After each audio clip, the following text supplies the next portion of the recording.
Rupanya, perjuangan melawan globalis sekarang main shadow alias jadi pada ngumpet. Menarik banget ini. Asli data terbaru yang Bosman dapatkan membuat lumayan otak jadi loading. Intinya, globalis menyikat habis lawannya begitu muncul di permukaan sehingga sampai harus ngumpet dan bermain dalam bayangan. Kita urai sedikit. Globalis saat ini main di permukaan, terang-terangan, terbuka, dan banyak kendali atas negara besar. Globalis tidak ada tutup-tutupan lagi. Kendali atas kepala negara di banyak negara dengan membuat mereka menang menggunakan alat voting yang globalis punya. Lalu pejabat baru tadi merupakan leng arm globalis. Kaki tangannya globalis. Benar-benar terbuka, benar-benar terang-terangan. Globalis di belakang Xi Jinping. Globalis di belakang Partai Demokrat Amerika. Benar-benar terang-terangan saat ini. Keingat ketika globalis masih muda di awal abad pertengahan dihajar monarki Perancis, dihajar strateginya Vatikan. Sekarang jadi terbalik. Waktu itu globalis berdarah-darah, diuber-uber dan diacak-acak oleh kaum nasionalis, kaum monarki, dan institusi agama. Monarki, negara atau state, serta organisasi agama sekarang dimainkan dan dikendalikan globalis. Sampai kaum patriotis nasionalis harus ngumpet di gua-gua dan digorong-gorong.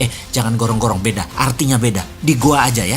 Oke, to make story short, rupanya lawannya globalis membentuk aliansi bernama atau berkode patriotis saat ini. Nah, Bosman jadi kesangkut lagi deh karena mengambil mazhab patriotik nasionalis. Jadi kita dicap anti globalis garis keras yang pada kenyataannya ya memang iya. Maka kita lihat apa yang akan dilakukan oleh kaum patriotis ke depannya. Bagaimana? Ada data analisa intelijen mengatakan untuk globalis mengendalikan dunia, strateginya adalah membawa harga minyak yang saat ini $64 per barel ke arah $100 lagi. Duar, ini strategi perang baru. Ini namanya perang energi. Masih too early atau terlalu cepat si Bosman ini informasinya. Tetapi kebiasaan sebagai orang yang melihat sesuatu dari threat analysis, maka yang jauh sudah dianalisa dan diantisipasi walaupun jauh kemungkinannya terjadi atau kemungkinannya masih lama. Apa yang akan terjadi kalau minyak $100 per barel? Ini akan membuat banyak negara semakin tergantung globalis. Sehubungan dengan itu, komoditi lain ikut naik harganya. Dan kalau Indonesia pinter, di sini Indonesia lah harusnya yang paling diuntungkan. Ini yang sering kaum new mind gregetan atas apa yang negara Indonesia harusnya bisa cantik bermain di geopolitik dunia. Nah, koda kapal harus pandai memainkan layar dan kendali.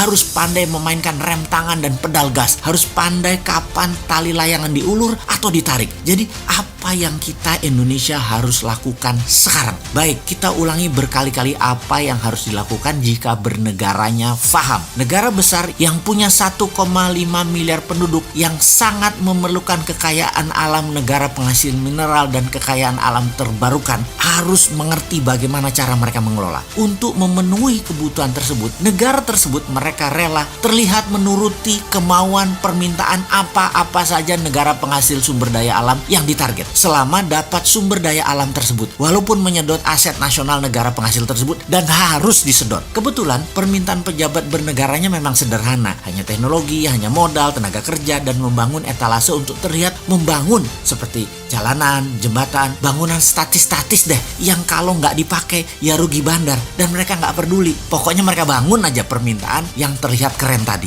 Kalau permintaannya lebih elegan dan pintar, misalnya mintanya yang dinamis, yang bergerak. Misalnya, ya kamu dapat sumber alam Indonesia, tetapi masuk perairan Indonesia, kapal-kapal kamu bayar asuransi. Pasti nggak bakal disetujui permintaan tersebut. Atau kami Indonesia, kalau beli barang dari negara kamu pakai rupiah ya, nggak pakai uang negara kamu. Nah itu baru NKRI garis lurus pejabatnya. Tapi sudahlah, mereka sedang menikmati enaknya jabatan. Nggak apa-apa juga. Si Sontoloyo ini hanya sirik aja, sudah goblok, nggak paham, nggak punya jabatan. Ya minggir aja deh lu. Untuk itu apa sih ide Mardigunation dalam situasi begini? Yang harus dilakukan adalah setiap gram hasil tambang mineral jadi solid barangnya menjadi underlying rupiah. Kita harus memiliki bursa komoditi spot price. Rupiah emas, rupiah nikel, rupiah osmium, rupiah palladium, rupiah thorium, rupiah koper, rupiah silver, dan lain sebagainya dengan harga bid offer yang diatur oleh mekanisme pasar pasar produsennya